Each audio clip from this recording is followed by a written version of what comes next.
Well, that brings us right to Sean Spicer. He's the communication director of the Republican National Committee. Joins us this morning. Nice to see you, Sean. Thanks for being with us. So, my understanding... It's a pleasure.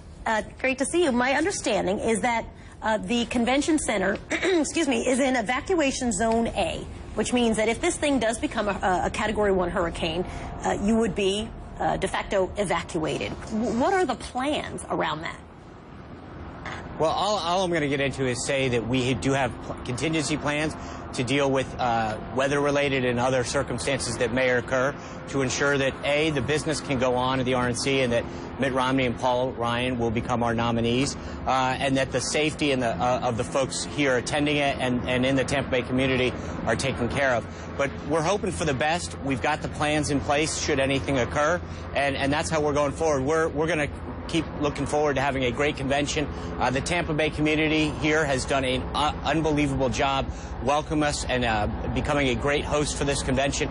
And obviously we want to make sure that, or hope that this goes fantastic. Is canceling, though, on the list of options if it gets bad? No, there's no such thing as canceling. As I said, I mean, we have contingency plans. Our first priority is always going to be the safety of the people that are here in Tampa Bay, both the visitors and the residents, the people that have volunteered to help make this a great event. But then in terms of the business of the RNC, which the number one thing is obviously officially nominating Mitt Romney as our presidential candidate and Paul Ryan as our vice presidential candidate, there are contingency plans in place and rules of the RNC in place that ensure that will always be able to occur. Okay, great. All right, let's move on. I want to play for you a new ad. It's from the Democratic National Committee, and it's called the Romney-Ryan-Aiken Platform for Women. Listen. I'm proud of my pro-life record, and I stand by my pro-life record in Congress. It's something I'm proud of. Delegates in Florida were voting today to include strong anti-abortion language in the party platform to be presented in Tampa next week. There are no exceptions included for rape or incest. Would you have support of the constitutional amendment that would have established the definition of life at conception? Absolutely.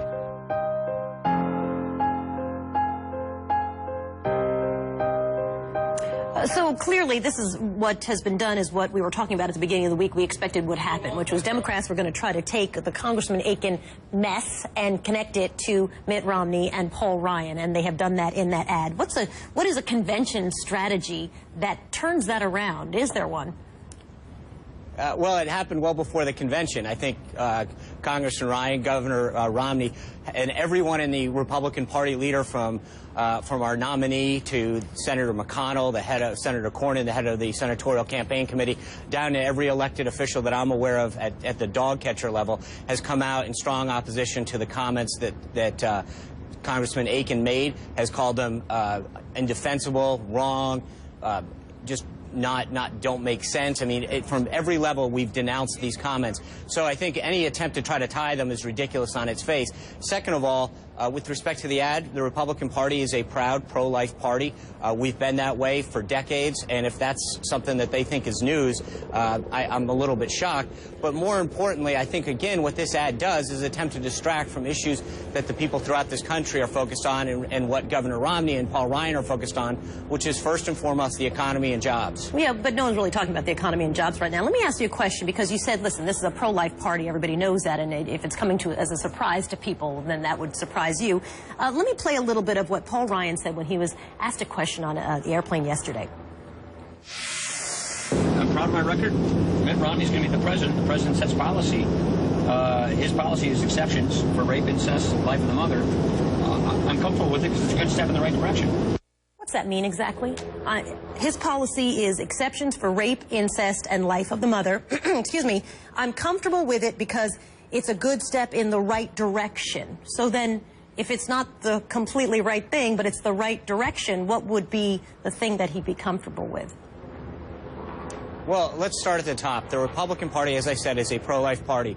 Our platform is just a simple set of principles which say, you know, the problem with the ad that you played is the Democrats are trying to take a simple set of principles, which is the Republican Party is pro-life. There's no additional language.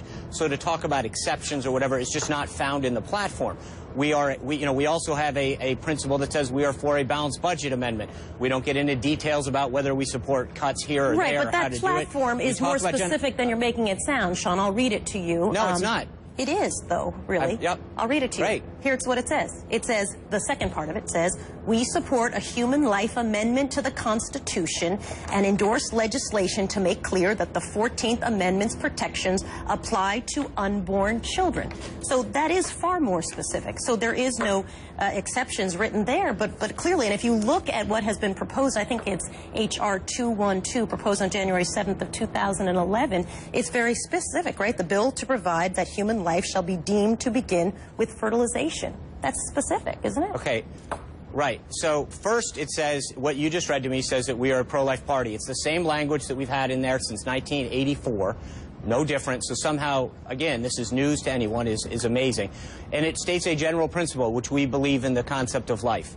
Then within that, there are different people within our party that say, okay, well, I support that, but I believe there should be an exception for this or that. What Mitt Romney believes is that there should be an exception for rape, incest, and the life of the mother. Paul Ryan has said that he believes slightly that he is more or does not necessarily believe in all of those exceptions, but as the number 2, he is signing on to the number 1's ticket. But again, within the party, even within that platform that adopted that, there was a wide variety of whether or not, you know, what sort of that principle meant in terms of the exceptions. We're not, it further goes on in that platform to talk about the fact that each state shall adopt, leave those policies up to the states to adopt, because again, we are a states' right party. So to try to read into it and say, well, this means this, and as you just did, attach a specific piece of legislation is not what the platform says. Okay, I will we'll agree to disagree on that part. Sean Spicer, it's nice to talk to you always. Thanks for being with us. We appreciate it. We'll see you down in Tampa, and I hope the weather holds out for you. Look forward to it. Thanks. It will. It's going to be great down here. Fingers crossed. Fingers crossed.